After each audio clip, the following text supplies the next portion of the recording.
Hello friends, नमस्ते, प्रणाम। मैं आपके सामने एक हवन गीत लेके आई हूँ। आप लोग सुनिए, आनंद लीजिए और अच्छा लगे तो लाइक शेयर कमेंट करें। और अगर आप हमारे चैनल पर नए हैं तो प्लीज सब्सक्राइब जरूर करें।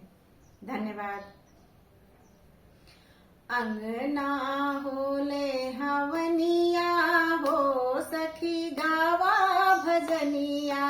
अंगना होले हवनिया हो सखी गावा भजनिया। गावा भजनिया सखी गावा भजनिया।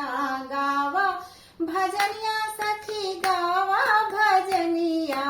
अंगना होले हवनिया हो सखी गावा भजनिया। हवन देखने को गणपत जी आए। हवन देखने को गणपत जी आए। संगवा में रिद्धि सिद्धि रनिया हो सखी गावा भजनिया। संगवा में रिद्धि सिद्धि रनिया हो सखी गावा भजनिया। अंगना में होले हवनिया हो सखी गावा भजनिया। हवन देखने को ब्रह्मा जी आए। हवन देखने को ब्रह्मा जी आए। संगवा में ब्रह्मणी रनिया हो सखी गावा भजनिया।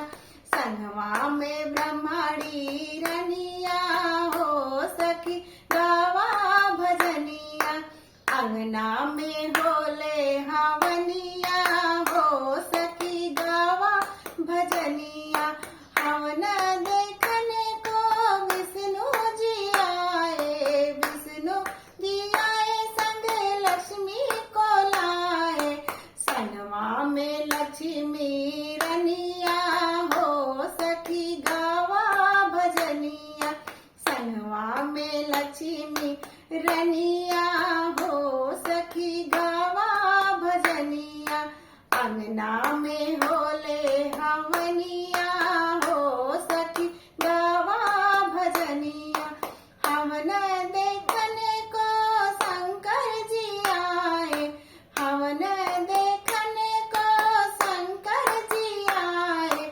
संगवा में पार्वती रनिया हो सखी गावा भजनिया।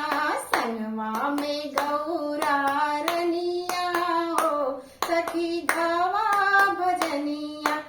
अंगना में होले हवनिया हो सखी गावा भजनिया। अंगना में होले हवनिया।